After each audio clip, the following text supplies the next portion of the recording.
नमस्कार दोस्तों, स्वागत है आपका और आपके साथ मैं हूं आशिमा त्यागी। दोस्तों, कभी आपने सोचा है कि जिस देश की पुलिस को जनता की रक्षा का अधिकार मिला हो, वही पुलिस अगर किसी खास समुदाय के खिलाफ नफरत पालने लगे तो लोकतंत्र का क्या होगा।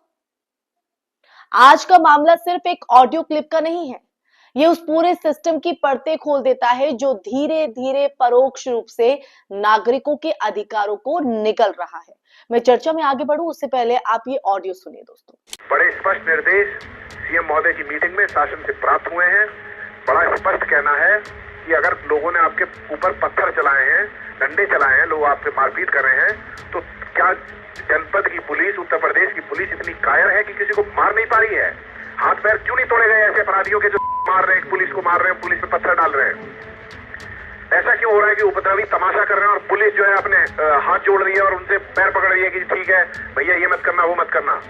बड़ा स्पष्ट निर्देश है, चाहे आपकी वीडियोग्राफी हो रही हो, चाहे फोटोग्राफी हो रही हो, चाहे कुछ भी आ रहा सही, ओवर एक्शन पूरा आपका जो है सपोर्ट किया जाए। अगर आपने उपद्रवियों पे सख्त कार्रवाई करी है, पूरी प्रोटेक्शन आपको दी जाएगी। कितनी भी कार्रवाई करिए, सबक सिखाइए, आदमी को ठीक करिए, उसकी बुद्धि ठीक हो जानी चाहिए, उसे देखने वालों की बुद्धि ठीक होनी चाहिए, उसको सुनने वाले की बुद्धि ठीक होनी चाहिए।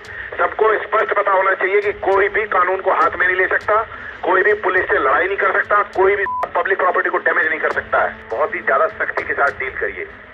एक बात पहले ही समझा दी गई थी, कई बार कहने के बावजूद भी कुछ थाना इंचार्ज इतने मूर्ख टाइप निकले कि उनके यहाँ फिर भी भीड़ इकट्ठी हो गई। फिर वो दिखा रहे हैं कि जब हम अरेस्टिंग करेंगे, अब हम इनको वहां भेजेंगे, अब इनको वहां रखेंगे।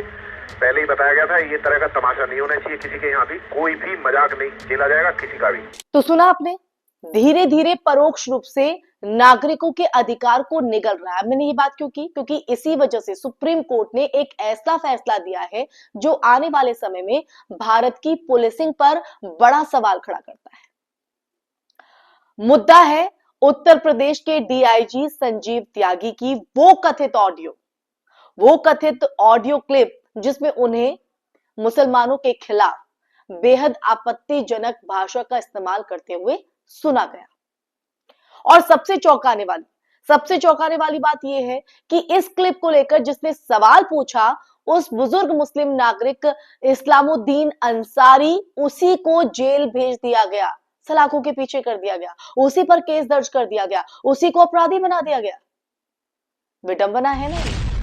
तो दोस्तों, आज की ये जो चर्चा है वो सच कहीं ना कहीं मन में कई सवाल जो है उसके चलते कौंधते हैं।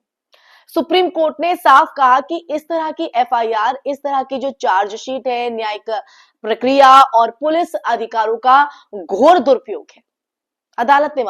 अदालत ने न सिर्फ इस्लामुद्दीन अंसारी पर दर्ज सभी केस रद्द किए, बल्कि कड़ी टिप्पणी भी की और टिप्पणी करते हुए कहा कि ऐसा मुकदमा तो शुरू ही नहीं होना चाहिए था।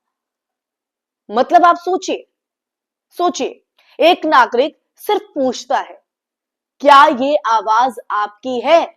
और पुलिस उसी नागरिक पर केस ठोक देती है, इतनी सी बात पर। आखिर ये कौन सी लोकतांत्रिक व्यवस्था है जहां सवाल पूछना अपराध बन जाए? यहां असल खतरा वही है जिस पर देश में धीरे धीरे बात होने लगी है, पुलिस फोर्स में पनपती सांप्रदायिक मानसिकता। जी हां, इस मामले के सबसे अहम हिस्से पर आप ध्यान दीजिए। सुप्रीम कोर्ट ने कथित ऑडियो क्लिप की सख्त फॉरेंसिक जांच का आदेश दिया है। अब इसका मतलब आप समझ रहे हैं, इसका मतलब कोर्ट ने ये खुद माना, इस बात को ये माना कि आरोप गंभीर है और सच सामने आना जरूरी है। ये ऑर्डर किसी एक अधिकारी के खिलाफ नहीं है, बिल्कुल भी नहीं, बल्कि उस पैटर्न के खिलाफ है जिसका सामना देश भर में लाखों मुसलमान रोज करते हैं। मनमाने केस, पक्षपाती कार्रवाई, थाने में अपमान और हर स्तर पर आप देखिए, हर स्तर पर संवेदनशीलता की जगह संदेह का व्यवहार। ये माहौल किसने बनाया और क्यों? सवाल उठता है कि अगर एक डीआईजी रैंक के अधिकारी पर ऐसे आरोप लगते हैं और सिस्टम उसे बचाने की कोशिश करता है, तो एक आम नागरिक कितनी सुरक्षा महसूस करेगा? आप खुद ही बताइए दोस्तों। इस पूरे प्रकरण की बात करें तो इस प्रकरण का दूसरा पहलू इससे भी ज्यादा खतरनाक है।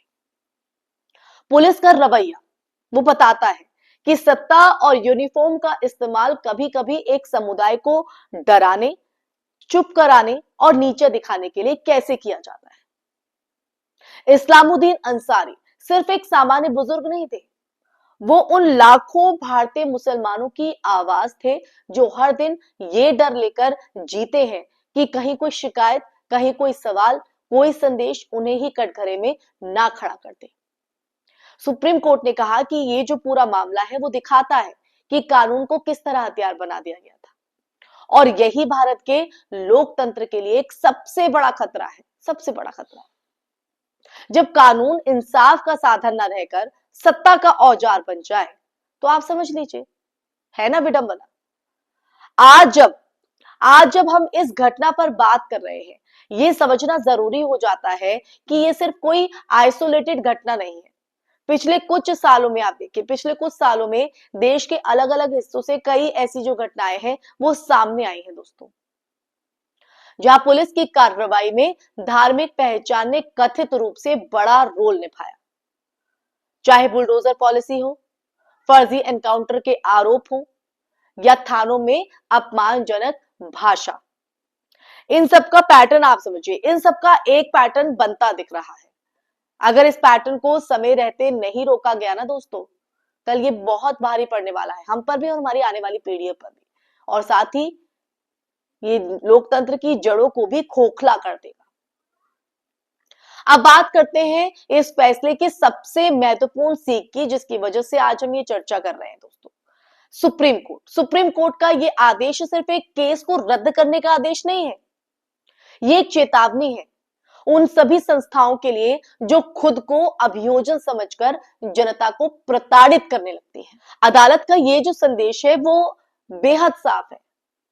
पुलिस कोई राजा नहीं है और नागरिक कोई प्रजा नहीं है। सवाल अपराध नहीं, सवाल पूछना अपराध नहीं है, और पद पर बैठा कोई भी व्यक्ति अपनी निजी नफरत, पूर्वाग्रह या धार्मिक भेदभाव को यूनिफॉर्म में बदलकर इस्तेमाल नहीं कर सकता। दोस्तों, आज की जो चर्चा है वो यही खत्म नहीं होनी चाहिए, क्योंकि ये कहानी अभी खत्म ही नहीं हुई, क्योंकि असली मोड़ तो अब आएगा जब फॉरेंसिक रिपोर्ट सामने आएगी। अगर क्लिप असली निकली तो देश की पुलिसिंग में सबसे बड़ा एथिक्स स्कैंडल इसको जो है माना जाएगा, सामने आएगा। और अगर नकली निकलती है तब भी सिस्टम पर सवाल रहेगा कि एक नागरिक को इस हद तक क्यों प्रताड़ित किया गया। दोनों में से कोई भी स्थिति अगर देखी जाए तो जवाबदेही तो बनती है दोस्तों। तो अंत में दोस्तों आप लोगों से एक सवाल, अगर आज इस्लामुद्दीन अंसारी के साथ हुआ तो कल किसी और नागरिक के साथ क्यों नहीं हो सकता? आपके और हमारे साथ क्यों नहीं हो सकता? लोकतंत्र तब तक सुरक्षित है दोस्तों जब तक नागरिक बिना डर के सवाल पूछ सके, सच बोल सके, सत्ता से जवाब मांग सके, और यही इस कहानी की सबसे बड़ी चेतावनी है, और यही हमारी सबसे बड़ी जिम्मेदारी भी। इसी के साथ दोस्तों इस चर्चा में फिलहाल के लिए बस इतना ही। ये चर्चा आपको कैसी लगी? ये जो पूरा सच आपके सामने रखा है, इसको आप किस तरह से देखते हैं?